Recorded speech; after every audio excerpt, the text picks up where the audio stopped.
अल्हम्दुलिल्लाहि रब्बिल आलमीन वस्सलातु वस्सलामु अला सय्यिदिल मुरसलीन व अला आलिहि व अस्हाबिहि अजमईन। अऊज़ु बिल्लाहि मिनश शैतानिर रजीम। बिस्मिल्लाहिर रहमानिर रहीम।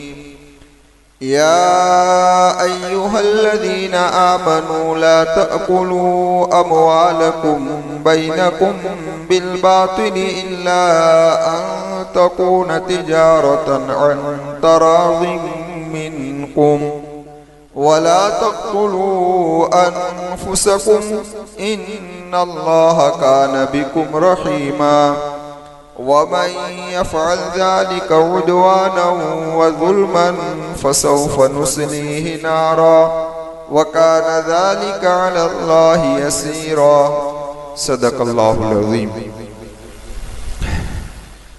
मुअज़्ज़ज़ सामीन किराम और पर्दा नशीन ख़वातीन, सूरह निसा की जो आयत करीमा आप हजरात के सामने आज तिलावत की गई है, इस आयत करीमा में आज की इस मजलिस के अंदर कुछ तमहीदी बातें पेश करूंगा और इस आयत करीमा की तशरीह इंशाअल्लाह आइंदा मंगल को करेंगे। इस आयत करीमा में इस्लाम के जो अराकीन है यानी अहकाम है, अरकान है, इन अरकान में से एक अहम रुकन की तरफ इशारा किया है। और वो अहम रुकन कौन सा है? तो कि वो अहम रुकन है मामलात की सफाई। ये रुकन जितना अहम है, आज हमने हमारी जिंदगी में से इस रुकन को इसी तरीके से निकाल दिया है। मामलात ये बहुत ही अहम रुकन है। आज इंसान इबादत पर जोर दे रहा है, नमाज़े, रोजे, ज़कात, हज सब पर तवज्जो दे रहा है और सबको अच्छी तरीके से यानी कि फिक्र के साथ कर रहा है। लेकिन अगर उसके मामलात देखे जाए तो मामलात के अंदर वो बहुत कमजोर है। अल्लाह मेरी भी हिफाजत फरमाए, अल्लाह हम तमाम की हिफाजत फरमाए। इसलिए शरीयत के जितने अहकामात हैं, इन सारे अहकामात में से आप जरा गौर करेंगे तो 25% अहकामात ऐसे हैं जो इबादत के हैं। कितने हैं? हाँ, वरना 75% अहकामात मामलात और मुआशरा। इसलिए हर मदरसे के अंदर कि जहां बच्चों को आलिम बनाया जाता है, तो आलिम बनने वाला एक तालिब इल्म ये किताब जरूर पढ़ता है जिसे कहते हैं हिदायत। और इस किताब के अंदर तहारत से लेकर विरासत तक के सारे अहकामात मौजूद हैं और उसकी 4 जिल्दें पढ़ाई जाती है मदरसे में। कितनी जिल्दें? 4 जिल्दें। लेकिन सिर्फ एक ही जिल्द के अंदर सारी इबादत को ले लिया। तहारत ले लो, नमाज, रोजा, ज़कात, हज, जो कुछ भी है, सिर्फ एक ही जिल्द। बाकी 3 जिल्दों के अंदर यही मामलात और मुआशरा, जिससे पता ये चल रहा है कि इसकी अहमियत कुछ ज्यादा है। किसकी भाई? मामलात की अहमियत कुछ ज्यादा है। अगर किसी के ज़हन के अंदर ये सवाल पैदा हो कि इबादत की रिवायत बहुत ज्यादा है, रिवायात हदीसें बहुत ज्यादा है, और उसके मुकाबले में मामलात की रिवायत बहुत कम है, क्या है भाई? थोड़ी है। तो उसकी वजह क्या? तो उलमा ने उसका जवाब ये दिया है कि दरअसल बात यह है कि नबी करीम सल्लल्लाहु अलैहि वसल्लम जिन लोगों की तरफ भेजे गए थे वो एक जमाना जाहिलियत थी, और उस जमाना जाहिलियत के अंदर लोग इबादत से बिल्कुल नावाकिफ थे, बिल्कुल नावाकिफ। आप समझिए कि जमाना जाहिलियत के अंदर मर्द खड़े खड़े पेशाब करता था, औरतें बैठकर पेशाब करती थी, और अगर कोई मर्द बैठकर पेशाब कर ले तो उसे ये कहा जाता है क्या औरतों की तरह पेशाब करता है। इसी जहालत, तहारत क्या चीज है ये लोग नहीं जानते। और माकान सलातुहुम इंदल बैति इल्ला मुकाम व तस्दिया, उनकी नमाज क्या थी? तो बैतुल्लाह के करीब में आकर सिटिया बजा, और तालियां बजाना, ये उनकी नमाजें थी। तो खैर कहने का मकसद इबादत से बिल्कुल नावाकिफ थी, इसलिए ज्यादा रिवायातें इबादत की आई ताकि उनके सामने शरीयत मशरू हुई, ताकि उन्हें पता चले कि ये इबादत है। लेकिन ये लोग खरीदो फरोख्त, लेन देन, मामला जो कुछ है वो तो पहले से करते चले आ रहे, जमाना है जाहिलियत से। हाँ, उसके अंदर कुछ तस्हीह, सुधारा करने की जरूरत, और जो उसके अंदर नाजायज पहलू थे उसे निकालना जरूरी था। तो मोहम्मद रसूलुल्लाह सल्लल्लाहु अलैहि वसल्लम ने उनकी तरफ रहनुमाई फरमाई कि तुम्हारी तिजारत को अगर सही करना है तो ये चीजें जरूरी हैं, और इन चीजों को अपनी तिजारतों से निकालना पड़ेगा। लेकिन कम रिवायात जरूर है मामलात की, लेकिन उसूली रंग रखी हुई है। उसूली रंग का मतलब यह है कि सिर्फ हुक्म मेरे महबूब की जुबान का थोड़ा है, लेकिन इस एक हुक्म से न जाने कई मसाइल निकल रहे, एहकामात बढ़ रहे। सिर्फ इसी आयत करीमा में देखो, अभी हदीस की बात को एक तरफ, यानी कि एक तरफ का मतलब ये कि बाद में छेड़ेंगे, सिर्फ इसी आयत करीमा को देखो कि सिर्फ बिल बातिल का लफ्ज है, बिल बातिल। इस लफ्ज से हर वो तिजारत आ गई जो नाजायज है, मामलात आ गए जो नाजायज हो हराम। और ये जो है इल्ला अन तकून तिजारतन अन तराज़ि मिनकुम, फरमाया इस आयत करीमा में किताबुल बुयू, यानी के लेन मामलात, क्या सारी किताब इसके अंदर आ गई, एक ही आयत करीमा के। समझ में आई बात? अब जरा आप गौर करें कि मामलात जो है वो अहम क्यों है, उसकी वजह क्या है? तो उलमा ने लिखा है उसकी वजह यह है कि इबादत का दारो मदार मामलात पर। किस पर है भाई? इबादत का दारो मदार मामलात पर। अगर किसी के मामलात ही सही नहीं है तो उसकी इबादत तो अदा हो सकती है, लेकिन अजर व सवाब और कबूलियत उसे नहीं मिल सकती, कबूलियत उसे नहीं मिल सकती। और इबादत की तलाफी है, मिसाल के तौर पर आपकी नमाजें छुड़ गई तो उसकी तलाफी और भरपाई ये है कि आप कज़ा कर ले, तौबा कर ले, और तौबा भी कर ली, कज़ा भी करते रहे, और बाकी रह गई तो कि मौत के वक्त वसीयत कर दे कि मेरी जितनी नमाजें बाकी है उसका फिदिया दे दे, हो गया काम खत्म। समझ में आई बात? रोजे की, हज की, ज़कात की, हर एक की तलाफी और भरपाई है, लेकिन मामलात की तलाफी नहीं है। जहां तक जिस बंदे का हक है उसे अदा न कर दिया जाए, वहां तक मामलात की सफाई हो सकती नहीं है, या फिर वो माफ कर दे अपनी दिल की खुशी से। समझ में आई? इसलिए मामलात को क्या है भाई, बड़ी अहमियत है। एक दो वाक्य सुनो। हकीमुल उम्मत रहमतुल्लाहि अलैहि के खलीफा थे, वो हजरत की मुलाकात के लिए हजरत की खानकाह में तशरीफ लाए, तो आपके साथ आपका छोटा सा बच्चा भी साथ में था। हजरत ने मुलाकात की, मुसाफा हुआ, सब कुछ हुआ, बच्चे से मुलाकात करवाई उस मुरीद ने, और उसके बाद कहा हजरत बच्चे के लिए दुआ फरमा दीजिए। अल्लाह वालों की निगाहें बड़ी गहरी होती है। आपने फौरन सवाल किया इसकी उम्र कितनी है? तो कहा कि 13 साल। क्या कहा? 13 साल। ट्रेन में जब आए तो उसकी टिकट आधी ली या मुकम्मल ली? क्या कहा? ट्रेन में जब आए आप तो सब टिकट आधी ली या मुकम्मल ली, पूरी ली? तो कहा कि हजरत आधी ली। तो कहा कि ट्रेन का कायदा तो यह है कि 12 साल से ऊपर की टिकट क्या होनी चाहिए? तो कहने लगे कि हजरत यह है 13 साल का, लेकिन दिखता है 12 साल से भी छोटा, तो क्यों नहीं देखा जाता? 12 साल से ऊपर है ना, तो टिकट क्या लेने की? लिहाजा तुमने आधी टिकट सरकारी चुरवाई है। हाँ, तो तसव्वुफ की हकीकत अभी आपको मालूम हुई नहीं है। हजरत ने खिलाफत को छीन लिया कि मेरी तरफ से इजाजत नहीं, कि जिसको तसव्वुफ की हकीकत ही मालूम नहीं, अभी उसके मामलात सही नहीं, और आज आदमी कोई तवज्जो नहीं दे रहा। लाइट बिल तो के चोरी, क्यों? तो के सरकारी चोरी है। सरकारी चोरी की इजाजत देता है? बिल्कुल इजाजत, बिल्कुल। हाँ, हजरत एक मर्तबा सफर में जा रहे थे हकीमुल उम्मत रहमतुल्लाहि अलैह, और जब आपके पास सामान होता तो सामान आपको लगता कि ट्रेन के अंदर जितना वजन की इजाजत है उससे ज्यादा वजन मालूम होता है, तो हजरत पहले वजन करवाते। जितना वजन ज्यादा होता उतना टैक्स दे देते। एक मर्तबा हजरत लाइन में खड़े हुए थे तो एक आदमी आया कि हजरत आप यहाँ पर खड़े? तो कि हाँ, सामान का वजन कराना ताकि पता चले कितना वजन ज्यादा है। कहने लगा कि मैं ही इस गाड़ी का गार्ड हूं, आपको कोई टेंशन लेने की जरूरत है नहीं, आप तशरीफ लाइए, आप यहाँ पर खड़े न रहिए, आपके सामान को कोई पुश करेगा नहीं।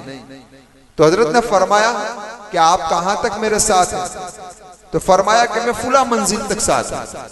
तो हजरत ने कहा मुझे तो उससे भी आगे जाना है। तो क्या आप बेफिक्र रहिए, मेरी जगह पर जो गार्ड आएगा उसको मैं बता दूंगा कि मेरे हजरत हैं, उसके सामान के बारे में पूछ की जाए नहीं, आप बेफिक्र रहिए। और उसकी जो मंजिल है उससे पहले तो आपकी मंजिल आ जाने वाली है, तो आपको कोई टेंशन है, फिक्र करने की जरूरत है नहीं।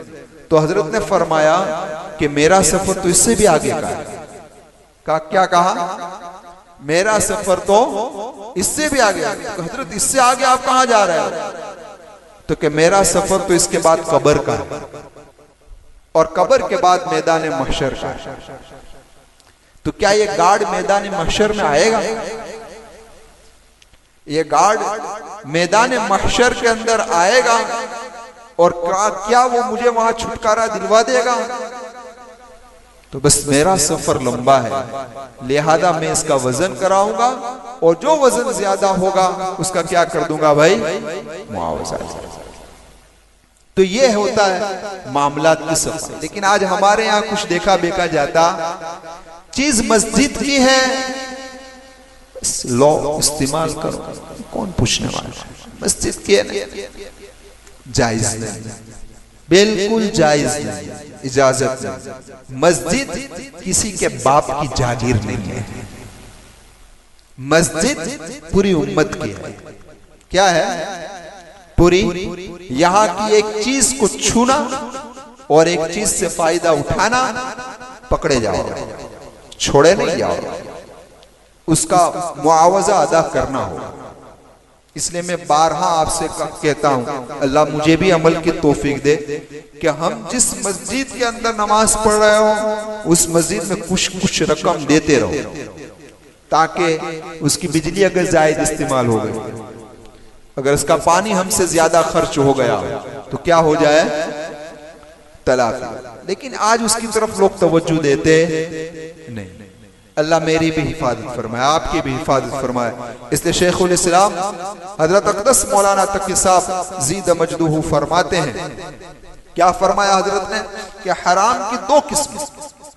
हराम की एक किस्मत तो वो है जो बिल्कुल वाज़ेह है कि ये चीज हराम, चोरी का माल, जुए का माल, शराब, जो कुछ मसला ये हराम। लेकिन हराम की एक किस्म ऐसी है कि जिसका हमें एहसास तक नहीं और हराम हमारे मालों में मिला हुआ, हराम हमारे मालों में मिला हुआ, और इसी मिलने की वजह से आज हमारी नमाजें बेअसर हो गई, हमारी दुआएं बेअसर हो गई, है ना? गुनाहों की नफरत हमारे दिलों से निकल गई, और गुनाहों पर आमादा होना हमारे लिए क्या हो गया? आसान। फिर फरमाया मेरे वालिद मौत यानी हजरत अक़दस मुफ्ती शफी साहब मुफ्ती आज़म की जब वफात हुई तो मेरे शेख के मुराद मौलाना तकी साहब ज़ीद मजदूह के शेख डॉक्टर अब्दुल हई साहब तशरीफ लाए, आए ताज़ियत के अंदर, और आपकी उम्र बड़ी थी और कमजोरी भी थी। इस बिना पर जब आए तो हजरत मौलाना तकी साहब ज़ीद मजदूह ने बतौरे खमीरा जो होता है, माजून एक किस्म का खमीरा होता है कि जो खाया जाता है ताकि शक्ति आ जाए, तो एक खमीरा लाकर दे दिया हजरत वालिद साहब का एक खमीरा है, आप एक चम्मच तनाउल फरमाए। तो फरमाया तू कौन बनता है इसको खिलाने का? समझ में आई? तू कौन है? ये खमीरा तेरे वालिद मोहतरम का है, उनकी वफात हो चुकी है। अब इस खमीरे में तमाम वारसदारों का हिस्सा है। खाने की चीज छोटी सी, फरमाया कि सारे वारसदारों का हिस्सा है, तू कौन लाकर मुझे खिलाने वाला? तो फरमाया हजरत वालिद साहब के जितने वारसदार हैं, वारिस हैं, वो सारे के सारे बालिग हैं और सब मौजूद है और सब खुशी इजाजत देते हैं कि आप खाइए। तब हजरत ने एक चम्मच उसके अंदर से लिया और यहां हमारे कुछ एहतियात होता नहीं है ना, कोई एहतियात हमारे यहाँ नहीं। तो ये है ऐसी चीज कि आदमी बेतकल्लुफ ऐसी चीजें खा लेता है। अब खुद तिजारत उसकी हलाल, सब कुछ हलाल, लेकिन ऐसी मिलावट कि जिस मिलावट के बिना पर सब कुछ क्या हो गया, खत्म। कोई एहतियात रखता नहीं। जमात आई है मस्जिद के अंदर, जमात आई, एक आदमी ने खाने की दावत दी कि मेरी तरफ से जमात को खिला दे, तो आप जमात ही को खिला सकते हैं, किसी और को खाने की इजाजत नहीं है। हाँ, इजाजत नहीं। ये अलग चीज है कि जिसने दावत दी वो आपको इख्तियार दे कि मैं आपको इख्तियार दे रहा हूं, जमात को भी खिलाओ और आप जिसको चाहे खिला सकते हैं, तो अलग चीज। वरना हम कौन होते हैं कि इस दस्तरखान पर बुलाए कि आ जाओ खाने के लिए, आ जाओ खाने, हम नहीं। इसी तरीके से जमात में लोग गए, तो जमात में तो सोल्जर ही होते हैं, हर एक का पैसा होता है उसके। अब चाय बनी या कोई नाश्ता आया तो ये तो सबका पैसा है। आप कौन है कि आप किसी को बिठा दो खाने के लिए? क्या आपने जिसको बिठाया है तो क्या सब साथी उसमें रजामंद है? अगर रजामंद है तो कोई हर्ज नहीं, लेकिन हर एक के दिल को देखने कौन गया है कि कौन इसको खिलाने पर राजी है या कौन राजी नहीं। बहुत जरूरी। इसी तरीके से आप जरा देखें, आगे मैं बता रहा हूं, अगर जहन में आ गई बात तो मैं अर्ज कर रहा था आपसे कि क्या मैं अर्ज कर रहा था आपसे कि क्या कहां बात पहुंची थी? डॉक्टर अब्दुल हई साहब। तो डॉक्टर अब्दुल हई साहब रहमतुल्लाहि अलैहि ने फरमाया कि अगर कोई नाबालिग वारिसदार और अगर एक चम्मच भी इस खमीरा का खा लिया तो हराम हो जाता। क्या हो जाता? हराम। या इसी तरीके से बालिग वारिसदार है, सब बालिग है, लेकिन एक भी मौजूद ना हो और उसकी इजाजत ना हो तो बगैर इजाजत के भी क्या है। लेकिन आज कोई इजाजत देता है? कोई इजाजत नहीं ले रहा और समझ रहा है कि मेरी तिजारत क्या है, हलाल। आपने नाम सुना होगा इमाम मोहम्मद रहमतुल्लाहि अलैहि। इमाम मोहम्मद रहमतुल्लाहि अलैहि इमाम आजम अबू हनीफा रहमतुल्लाहि अलैहि के खास शागिर्द हैं और इस उम्मत पर इमाम मोहम्मद रहमतुल्लाहि अलैहि का बहुत बड़ा एहसान है कि इमाम आजम अबू हनीफा रहमतुल्लाहि अलैहि की जो फिकी किताबें थी आपने लिख लिख कर उम्मत तक पहुंचाई। ऊंटों के वजन के बराबर किताबें लिखी आप और इस उम्मत तक पहुंचाई। उसी इमाम मोहम्मद रहमतुल्लाहि अलैहि से पूछा गया कि आपने हर फन में यानी कि फिका में किताबें लिखी, एक किताब भी आपने तसव्वुफ पर नहीं लिखी। तो आपने कहा कि मबसूत की किताबुल बुयू जो है वो तसव्वुफ पर है। बुयू ये बई की बहुवचन जमा है, बई कहते हैं बेचना और खरीदना, लेकिन यहाँ बई से मुराद ये मामलात कि यही मामलात के सिलसिले में, आम मामलात उसके अंदर आ गए सब उसके सिलसिले में। तो क्या वो कैसे तसव्वुफ के सिलसिले में? तो बड़ा बारीक नुक्ता बताया। क्या बताया कि इबादत का दारो मदार हलाल रोजी पर है। किस पर है? और हलाल रोजी का दारो मदार सारा मामलात पर। मामलात सही होंगे रोजी हलाल, और रोजी हलाल रहेगी तो इबादत ही इतनी जानदार और शानदार बनेगी। वरना आप नफले पढ़ते रहो, तहज्जुद पढ़ते रहो, सब कुछ करते रहो, अगर आपका रिस्क हराम है या इस तरीके से मिलावट है, खत्म। क्या है भाई, सब हो जाएगा खत्म। इसीलिए आकाए मक्की व मदनी मोहम्मद रसूलुल्लाह सल्लल्लाहु अलैहि वसल्लम ने फरमाया, ला यहिल्लु मालुम रिइम मुस्लिम इल्ला बितीबि नफ्सी, किसी मुसलमान के लिए हलाल नहीं, किसी का माल हलाल नहीं। कब तक? कि जब तक वो अपनी दिल की खुशी से न ले। देखो अल्लाह के महबूब सल्लल्लाहु अलैहि वसल्लम ने सिर्फ इजाजत नहीं फरमाया कि उसकी इजाजत, क्योंकि इजाजत तो आदमी कभी शर्मा शर्मी में भी दे देता है ना, लेकिन उसकी दिल की खुशी जब तक ना हो वहां तक हलाल नहीं। आप फ्रूट लेने के लिए गए, फ्रूट ले रहे हो, दो तीन तो वहीं चबाचब कर जाते हैं, दो तीन तो वहीं चबाचब हो जाती है, और फिर जब वजन हो गया, सब कुछ हो गया, तो फिर एक उठाकर फिर लॉन्च हो, एक डाल दे। क्या वो खुश है उससे? खुश है। अगर ये बेचने वाला खुश होता तो वजन ही के अंदर ज्यादा डाल देता, वजन में ही ज्यादा डाल देता, लेकिन आपने उठा लिया, वो शर्म में कुछ कह नहीं रहा। क्या कहे कि मेरा रोजाने का ग्राहक है, क्या कहूं इसको, लेकिन वो दिल से राजी, तो ये हलाल है कि हराम? बिल्कुल हराम। क्या है? या कभी ऐसा होता है, आपने देखा होगा, या कभी ऐसा होता है फ्रूट लेने गए या कोई और चीज लेने के लिए गए, बिल बना 105 रुपये, कितने? 105। 100 फेंक कर चला जाएगा, चाले बजे क्या 100 फेंक कर चला गया, वो चले गए।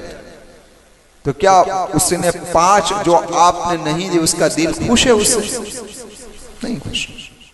अब ये 100 रुपये मेहनत से हलाल कमाई के हैं, लेकिन उसने जो 5 नहीं दिए वो हराम हलाल में मिल गए। अब 5 रुपये के लिए उसने 100 का जनाजा निकाला। तो यह चीज है कि वो हराम चीजें ऐसी है, एक तो वाज़े हराम है कि ये हराम है, समझ आई बात, लेकिन कुछ चीजें ऐसी हैं कि जिसका हमें एहसास नहीं है और हराम हमारे मालों के अंदर मिला। अल्लाह हम तमाम की क्या करे भाई, उससे हिफाजत फरमाए। इसी तरीके से आप देखें, चाहे भाई हो, चाहे दोस्त हो, चाहे बेटा हो, उसकी दिल की खुशी के बगैर उसके माल की इजाजत। हाँ वो दिल से खुश है, हाँ आपको लगे कि मेरा ये दोस्त है या मेरा बेटा है या मेरा भाई है, कि अगर मैं उसकी चीज को बगैर इजाजत के खाऊंगा तो खुश हो जाए। बाज लोग ऐसे होते हैं कि आपने उसकी चीज को बगैर इजाजत के खा लिया, आपसे घर के अंदर चले गए और फ्रिज में से निकाल कर खा लिया, और उसको पता चला तो खुश हो जाता है, यार मैं खुश नसीब हूं कि मेरा खाना आपने। जब आपको ऐसा यकीन हो तो बगैर इजाजत के भी खा सकते हैं, ऐसे दोस्त की, ऐसे भाई। लेकिन एक थोड़ा बहुत भी तरद्दुद हो कि मेरे इस खाने से उसके दिल के अंदर ऊंच नीच हो गई है, तो ये हराम हो गया। क्या हो गया ये?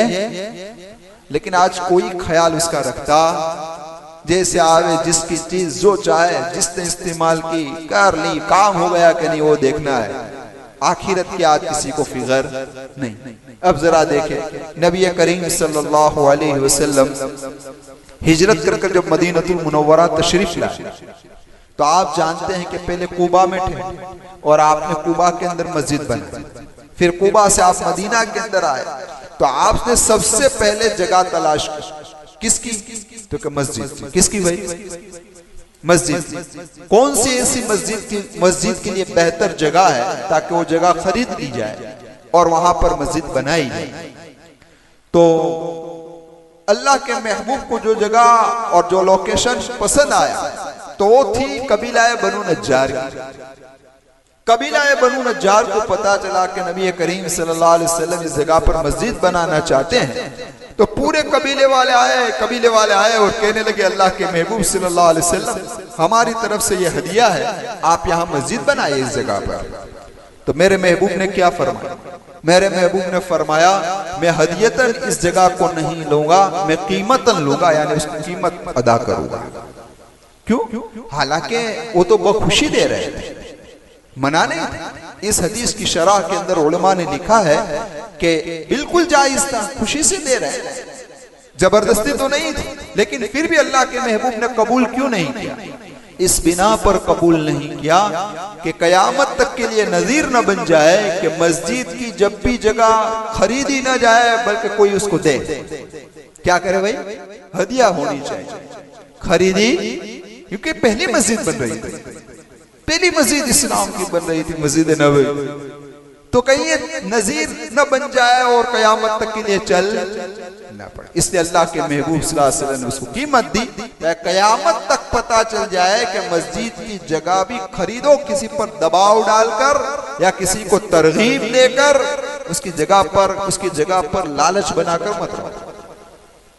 हमारे यहाँ क्या है, मिसाल के तौर पर अभी लाल वक्त लंबी करनी है, थोड़ी देर के लिए सोचो, और किसी के यहाँ करीब में जगह है, मस्जिद माटे जोएज भाई क्या है, मस्जिद के लिए चाहिए तो क्या है, पैसे दो और उसको फजीलत सुनाएगा। एक नमाज पढ़ेगा तो इतनी सवाब मिलेगा, इतना सवाब, उसको फजीलत सुना कर थोड़ी जगह ले लेगा, तो क्या सही है?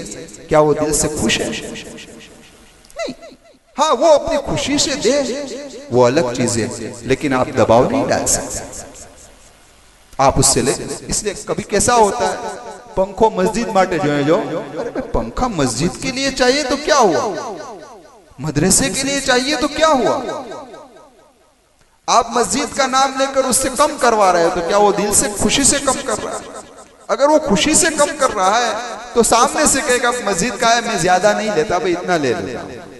लेकिन आप मस्जिद का नाम देकर उसको नाराज कर कम नहीं करवा सकते, कम नहीं करवा सकते। ये सब दलील है। और इससे आगे आखिरी बात, फिर बात को खत्म कर देते हैं। देखिए, इब्तिदा के अंदर तो आप जानते हैं कि नबी करीम सल्लल्लाहु अलैहि वसल्लम के घरेलू हालात कैसे थे, फाका सिर्फ पानी और खजूर पर गुजारा था। लेकिन फिर वुसअत हुई, और जब वुसअत हो गई ना, तो अल्लाह के महबूब सल्लल्लाहु अलैहि वसल्लम अज़वाज मुतहरात को पूरे साल का खर्च एक साथ दे दिया गया, पूरे साल का खर्च, और साथ में कह देते थे कि आपको इख्तियार है, क्या है, आप उसके मालिक, आपको क्यों? बहुत ऊंची बात है। आजकल क्या होता है, आजकल शोहर अपनी बीवी को पैसे तो दे देता है, कोई महीने के साथ में देता है, कोई रोजाने के देता है, लेकिन उसको मालिक बनाता या उसको इख्तियार देता नहीं है। तो थोड़ी देर के लिए समझ लो कि आपने अपनी बीवी को 15,000 रुपए महीने के दिए, अब 2,000 बचे, तो आपने तो उसको अमानतन दिए थे, तो ये 2,000 आपको लौटाने पड़ेगा। लेकिन अब वही बेचारी कहीं कर डाले तो अमानत में खयानत हो जाएगी। क्या हो जाएगी? अमानत में। इसलिए मेरे महबूब ने क्या अमल दिया उम्मत को कि उनको मालिक ही बना दो, उसको इख्तियारी दे दो कि जहां चाहे तू खर्च कर, तू उसकी मालिक, ताकि औरतों से अगर कुछ कमी बेशी भी हो जाए तो क्या हो जाए, कम पड़े तो मांग लेना, बढ़े तो मुझे देने की जरूरत नहीं।